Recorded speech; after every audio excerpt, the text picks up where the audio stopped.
I want to be upfront about something before I start.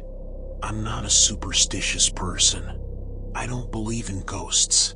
I don't believe in curses. And for most of my life, I didn't believe that anything truly unexplainable could happen to a regular person living a regular life. I'm telling you this because I need you to understand the state of mind I was in when all of this started. Skeptical, grounded, completely unprepared. It was a Tuesday in late October when I got added to the group chat. Not Halloween, not some full moon, not a dark and stormy night. Just a regular Tuesday afternoon when I was sitting at my kitchen table eating leftover pasta and scrolling through work emails. My phone buzzed. A notification I hadn't seen before, the little green bubble of a group text, the kind that shows up when someone adds your number to a thread without asking. The name of the group was Birchwood Neighbors. I live on Birchwood Lane. Have for about 2 years. It's a quiet street, older homes, mostly families, a few retired couples. The kind of neighborhood where people wave at each other from driveways but don't really talk. I didn't know most of my neighbors by name. I knew the Garcias 2 doors down because their dog had gotten into my yard once, and I knew the older woman across the street, Miss Patton, because she brought me a casserole when I first moved in and never let me forget it. But beyond that, strangers. And I liked it that way, honestly. I'm not someone who craves community. I work from home. I keep odd hours. I'm perfectly content going days without talking to another human being in person. I'd chosen Birchwood Lane precisely because it didn't demand anything from me socially. You could disappear there and no one would notice or care, which, I later realized, was exactly what made it the perfect place for someone like Danny Marsh. So when I got added to this group chat, my first thought was that it must have been a mistake. Some neighborhood association thing I'd accidentally gotten looped into. I figured I'd leave it after a few minutes if it was annoying. I opened it. There were already about 15 people in the thread. The messages going back maybe a week or 2. People talking about a loose dog on the block, someone asking about trash pickup schedules, a debate about whether the Hendersons' holiday lights were going up too early. Normal stuff. Nothing weird. I scrolled up to see who had added me. The number listed at the top, the one that had sent the welcome everyone message that kicked off the whole thread 2 weeks prior, was my own number. I stared at that for a second. Then I looked again. It was my number. My exact number. Area code and all. But the name listed next to it said Danny Marsh. I am not Danny Marsh. My name is Cole. Cole Reardon. I've had my phone number for 6 years. I don't know anyone named Danny Marsh. My first thought was that it was a display glitch, some weird thing where the app had pulled the wrong contact name. That happens sometimes, right? I scrolled down through the messages. The thread was active, people responding, a few laughing emojis, someone named Karen asking about a potluck. And then I found a message from Danny Marsh, from my number, sent 4 days ago. It said, "Looking forward to the get-together on the 28th. I'll bring the potato salad." I hadn't sent that. I set my phone down on the table and just looked at it for a moment. Then I picked it up and checked my sent messages. Nothing to any of those numbers. No group thread in my existing messages app. It was like the message existed in this group chat but had been sent from somewhere else, somewhere that wasn't my phone. I told myself it was some kind of spoofing thing. I'd heard about number spoofing before, where scammers make calls appear to come from local numbers to get people to pick up. Maybe someone was using my number as a spoofed identity in this group. Maybe they'd grabbed a random local number, mine happened to be it, and now I was seeing the fallout because someone in the neighborhood had actually added my real number to the chat. That explanation made enough sense for me to calm down. I typed a quick message into the thread. Hey everyone, just got added. I think there might be some confusion. I'm Cole Reardon on Birchwood, not Danny Marsh. Did someone add me by mistake? A few people responded quickly.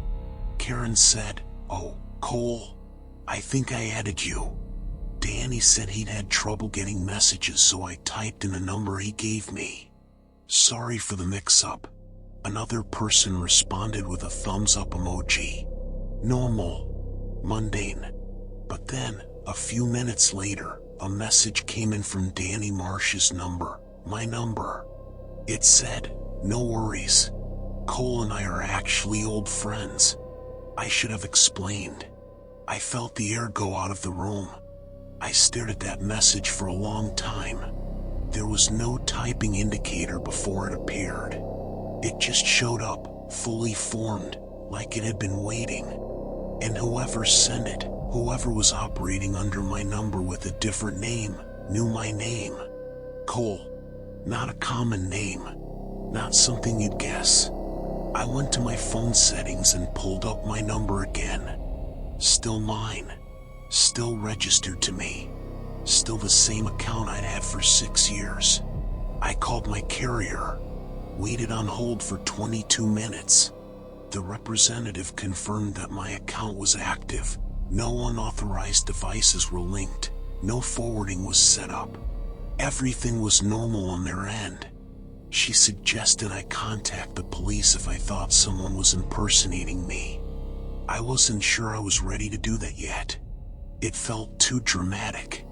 I convinced myself I was overreacting. That night, I left the group chat. I hit the little exit button, watched the notification that said Cole Reardon has left the group, and went to bed. I was re-added at 2:17 in the morning. I know the exact time because my phone lit up on my nightstand and I jolted awake. The sound of the notification, that little ping, shouldn't have woken me up. I sleep through sounds. But something about the light, the glow in the dark, made me reach for it immediately, like some part of my body knew before I did. The message from Danny Marsh's number, my number, said, "Don't be rude, Cole. This is a community." I got out of bed. I sat on the edge of the mattress and held my phone in both hands and tried to think rationally. Someone had my number. Someone knew my name. Someone re-added me to a group chat within hours of me leaving it, in the middle of the night, and sent me what could only be described as a warning. I walked to my bedroom window and looked out at the street. It was completely still. One of the street lights at the far end of the block was flickering the way they sometimes do in cold weather, a stuttering orange glow that threw shadows in stuttering intervals. The Whitfield house wasn't visible from my window. It was too far down the bend, but I found myself staring in that direction anyway. For houses down in the dark. I stood there for maybe 5 minutes just watching, and nothing moved. I told myself I was being paranoid. I told myself that whoever this was, they were sitting somewhere behind a screen finding this very entertaining. I told myself the best thing I could do was deny them the satisfaction of a reaction. But here's the thing about telling yourself not to be afraid. It doesn't work. The fear doesn't respond to logic. It just sits there in your chest like something with weight. I blocked the number. My own number. Which, if you've never had to do that, is one of the strangest feelings in the world, going into your contacts and blocking yourself. The next morning, I got a message from Karen, the woman who had originally added me. She sent it directly to my phone, not through the group. It said, "Hey Cole, just wanted to check in. Danny told us you were going through a hard time and might be a little out of it. Hope you're okay. The potluck's still on the 28th if you want to come." I called her. She picked up on the second ring, friendly voice, clearly hadn't thought much about any of this. I asked her about Danny Marsh. How did she know him? When had she met him? There was a small pause. Then she said, He moved in about 6 weeks ago. He's in the old Whitfield house, you know, the blue one with the porch at the end of the street. Really nice guy. Quiet. He came to introduce himself to a few of us, and that's how the group chat got started. The old Whitfield house was 4 doors down from me. I had never seen anyone move in. I drive down that street every single day, and I had never seen a moving truck, never seen lights on inside, never seen anyone on that porch. It had looked empty since I moved to the neighborhood. What does he look like? I asked. She described someone average. Medium height, brown hair, maybe mid-30s. Nothing distinctive. She said he was pleasant, but she hadn't really talked to him much beyond the initial introduction. She said, now that she thought about it, she wasn't even sure she'd seen him since that first time. I thanked her and hung up. I'm not sure what made me walk down the street that afternoon instead of driving. Maybe some part of me wanted to approach it slowly, wanted a way to turn around if something felt off. It was a gray day, the kind of overcast that makes everything look a little flatter than normal. The trees mostly bare because it was late October. The Whitfield house sat at the end of the curve in the road, a pale blue Victorian with a wide covered porch, 2 stories, dark windows. I stood on the sidewalk in front of it for a moment. There was no car in the driveway. The porch was bare. The curtains were closed. But there was something in the window on the 2nd floor, just the faintest shadow, a shape that I thought might be a person standing there. But when I looked directly at it, it was gone. Could have been a curtain. Could have been light. I walked up to the door and knocked. Nobody answered. I knocked again, harder, and waited. Nothing. I stepped back and looked up at the 2nd floor window again. Still empty. I noticed then that the paint on the porch railing was peeling badly, long strips of it curling away from the wood like dry skin. The welcome mat at my feet was faded, the word welcome barely readable. It was the kind of mat that had been there for years, not weeks. You don't move into a house and immediately have a sun-bleached, disintegrating welcome mat. That takes time. Seasons. I crouched down and looked more closely at the mat, and that's when I noticed it, the slight impression in the dust along the edge of the door frame. Not quite a footprint. More like the smudge you'd leave if you'd stood there repeatedly, in the same spot, over a long period of time. The dust was disturbed only right there, right at the threshold. Everywhere else on the porch, it was thick and undisturbed. Someone had stood here. Not recently moved in. Just stood here. Again and again. I stood back up too quickly and felt lightheaded for a second. I put my hand on the railing and a strip of paint came away in my palm. I dropped it and stepped back. As I turned to leave, I noticed something on the welcome mat. It was a piece of paper, folded in half. I shouldn't have picked it up. Looking back, I know that. But I did.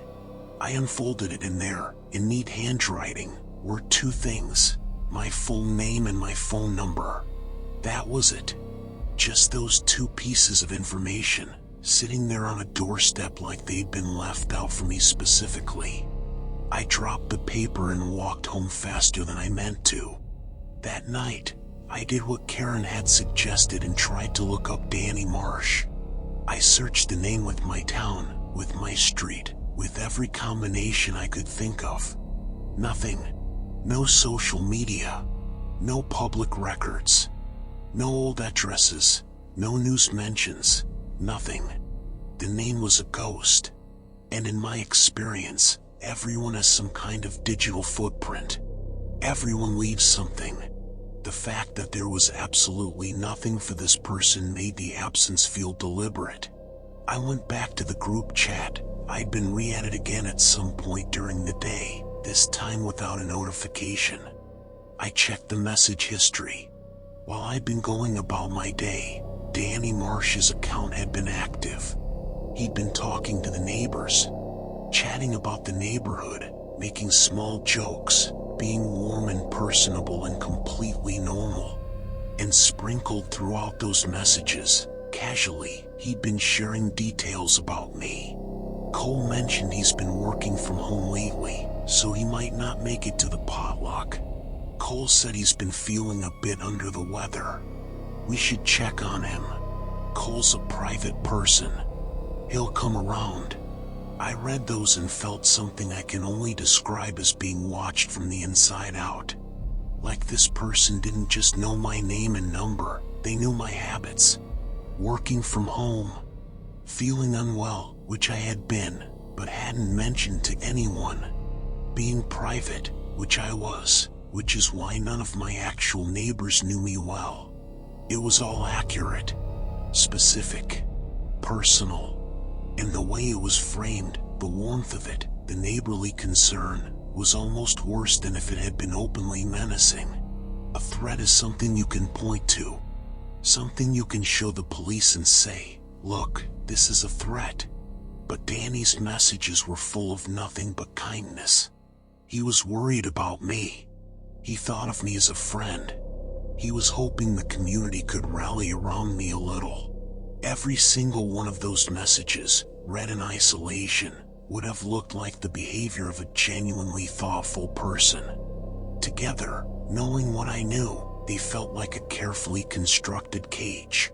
He was building a version of me in that group chat, a Cole Reardon that he controlled, that he could speak for, that the neighbors would believe over the real one. Because that's the thing about convincing 15 people that you know someone well. When the real person shows up and contradicts you, all 15 of them are going to wonder which version is lying. I called the non-emergency police line and explained the situation. The officer I spoke to was patient but clearly unsure what crime was being committed. Using a spoof number wasn't illegal on its own. No threats had been made. No physical contact. He took my information and said someone might follow up, but the tone of his voice told me that was unlikely to happen quickly. I spent the next 2 days barely sleeping.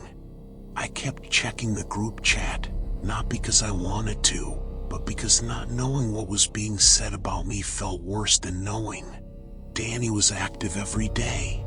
He'd settled into the thread like he'd always been there, like he was a real neighbor who actually existed, and the other people in the chat had completely accepted him. They were planning the potluck around him. Karen was texting him recipes. On the 26th, 2 days before the event, Danny sent a message to the group that stopped my heart for a full second. It said, Cole confirmed he'll be there. He's actually been looking forward to it. Says he's got something to share with everyone. I had confirmed nothing. I had spoken to no one. And I had nothing to share with anyone. I called Karen again and told her, as calmly as I could, that I would not be at the potluck, that I didn't know Danny Marsh, and that I was genuinely frightened by what was happening. She listened. I could hear her getting quieter as I talked, the warmth in her voice going a little uncertain. Cole, she said finally, I don't really know how to say this, but Danny told us you might call and say something like this. What? He said you were going through something. That you have some trouble with memory sometimes, and that you might not remember making plans or sending messages. He said he was worried about you and asked us not to make a big deal out of it. The conversation that followed was one of the most surreal of my life. I tried to explain that I had never met this man, that he was using my phone number, that something was very wrong. And Karen listened, genuinely listened, but I could hear in her pauses and her careful responses that she didn't know what to believe. Danny had gotten there first. He had seeded the doubt before I even knew I needed to defend myself. When I hung up, I sat in my car in my driveway for 20 minutes. Then I drove to the police station in person. I explained everything from the beginning.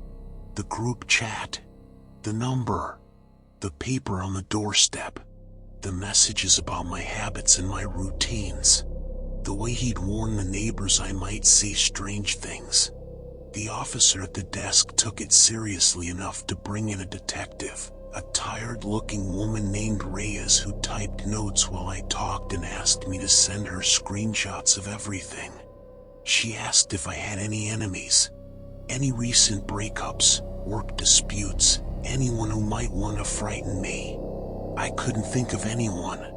She said they'd send a car by the Whitfield house and look into it. When I got home that night, there was a new message in the group chat from Danny. Looking forward to seeing everyone on the 28th. Should be a night to remember. I didn't sleep that night. I lay in bed with every light on and listened to my house and told myself over and over that whatever this was, it was human. There was a human behind it. Some person with a vendetta or a fixation or a sickness, but a person. Not something I couldn't fight. The next morning, Detective Reyes called me. She said they'd driven by the Whitfield house. She said the house appeared vacant, no signs of recent habitation, no vehicle, no lights. She said the property records showed it was currently owned by an estate, listed for sale, and had been unoccupied for nearly 14 months. She also said something else, and this is the part that I've turned over in my mind 1,000 times since. She said that when they ran the phone number, my phone number, in connection with the group chat, the number didn't appear in the thread at all on their end. The messages attributed to Danny Marsh came up as originating from a number that was 1 digit off from mine. Almost identical. The kind of thing you'd miss at a glance. She said it was a technique sometimes used by stalkers or scammers to impersonate people in group threads, create a number close enough to the real one that the target assumes it's their own. I felt a wave of relief crash into me so hard I had to sit down. It wasn't my number. It had never been my number. I'd scared myself into believing something impossible when the answer was just 1 misread digit. Reyes said they'd look into who owned the spoofed number and be in touch. She sounded cautiously optimistic. I thanked her and spent the rest of the afternoon feeling almost normal again. The potluck was the next evening. I wasn't planning to go. I'd blocked every number in that group chat. I'd turned off notifications, and I'd made peace with the idea that I would never know exactly who Danny Marsh was or what he'd wanted. But at 6:45 that evening, Karen knocked on my door. I opened it and she was standing there in her coat, holding a dish covered in foil, with an expression on her face that I hadn't seen before. Something quieter than I expected. Something careful. She said, "Cole, Danny didn't show up to the potluck." "Okay," I said. "But he sent a message to the group about an hour ago." She held out her phone to show me. The message said, "So sorry I can't make it tonight. But Cole will be there. He's been planning this for a long time. Just not the way any of you expect." I looked at Karen. Karen looked at me. And then I heard something from upstairs in my own house, a sound I can't fully explain, somewhere between a footstep and a shift in weight, the kind of sound a house makes when it's settling, except my house was not settling. I turned around slowly and looked up my staircase into the dark hallway above. There was nothing there. I exhaled. And then my phone buzzed in my pocket. A message. From a number I'd never seen. No contact name, no photo, just digits. It said, "I've been here the whole time, Cole. You just haven't been looking in the right places." Karen was still on my doorstep. I turned back to her and I said, very quietly, "I need you to call 911. She did. I stood in my doorway and did not go back inside. The dispatcher stayed on the line with Karen while I stood there on the porch watching my own front windows from the outside, waiting. The officers arrived in 7 minutes. They cleared my house room by room. They found nothing on the first floor. They went upstairs. They checked every closet, every bathroom, under every bed. They came back down and told me the house was empty. But in my bedroom, they said, there was a chair pulled up to the window. My desk chair moved from across the room to directly beside the window that faced the street. The window I'd left from walking to the Whitfield house days earlier. Someone had sat there. Someone had watched me walk down the street, stop in front of that house, look up at that second floor window, and walk back. And then they'd come home with me. The officers couldn't prove anyone had been inside. No forced entry. No fingerprints that didn't match mine. No sign of how anyone could have gotten in or gotten out. The window was locked from the inside. The doors had been locked. Theoretically, it was impossible. I didn't stay in that house that night. I drove to a hotel 20 minutes away and checked in and sat on the edge of a stiff mattress in a room with yellow light and stared at the wall for a long time. I want to tell you that I felt relieved. That once I was out of the house and in a public building with people around me, the fear let go and I could breathe again. But that's not what happened. What happened was that the fear followed me.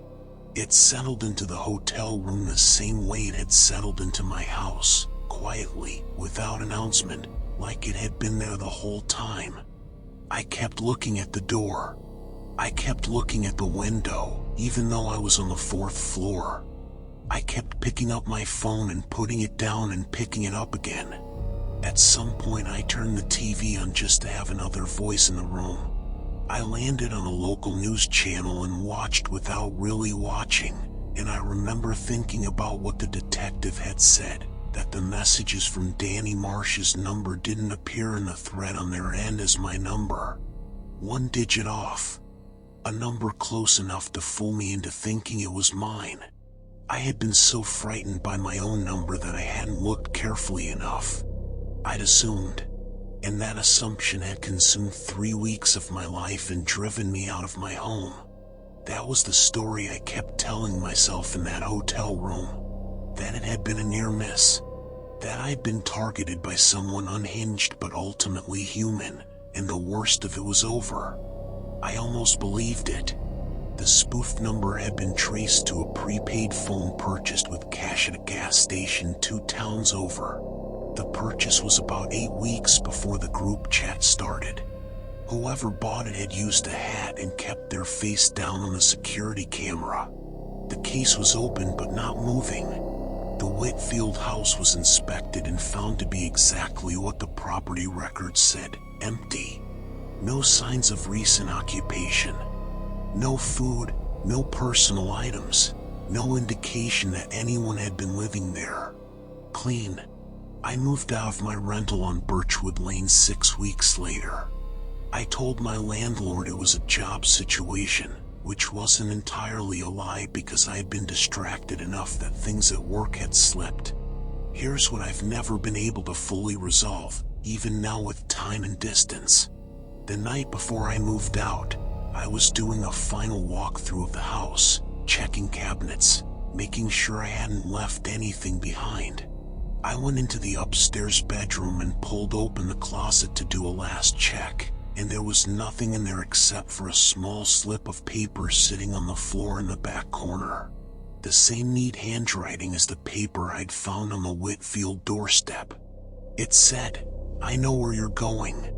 I don't know if that was a threat or a statement or just a mind game left behind for maximum impact. I've told myself it was the last move of someone whose whole thing was psychological, someone who wanted me frightened and destabilized, who had succeeded, and who was underlining that success before I left. I've told myself that. On most days, I believe it. But every few weeks, when I'm in a new city in a new apartment with a new address that I've told almost no one, I get that particular feeling. You know the one. The one where you're alone in your home and you suddenly become very aware that you live there, that you exist in a specific space, that someone standing outside your window could see your silhouette if the light was right. The feeling that makes you stand very still in the middle of a room for no reason you can name. When that feeling comes, I check my phone first. My messages, my group chats, my recent notifications. I look for anything unfamiliar. A new thread. A number I don't recognize. A message from someone who knows my name. So far, there's nothing. I'm telling you that like it should be reassuring. I'm not sure it is. Because the one thing I keep coming back to, the one detail I can't get comfortable with no matter how I arrange it in my head, is that first night in the hotel, lying in that strange bed. I went back through the group chat one final time before I deleted it and blocked everyone in it. I wanted to look at the whole thing from the beginning, the full arc of it, with everything I now know. And I found something I had missed. At the very bottom of the first message Danny Marsh ever sent, the welcome, everyone, message that started the whole thread weeks before I was even added, there was a reply. From my actual number, the real one, verified digit by digit against my phone plan. Not a spoof number. Mine. It was a simple thumbs up emoji. Sent at 11:43 p.m. on a Tuesday I don't remember. To a group chat I didn't know existed. To a neighbor who, as far as anyone can prove, was never there at all. And that's the part one still can't explain. Not the spoof number, not the empty house, not even the chair pulled up to my window.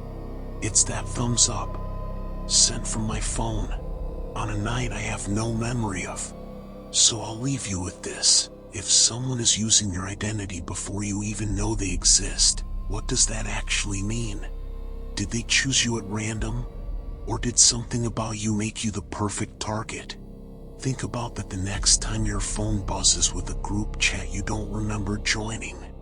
If this story got under your skin the way it got under mine, hit that like button. It genuinely helps more people find these videos. And if you want more stories like this one, subscribe and turn on notifications. I post new ones every week. I'll see you in the next one.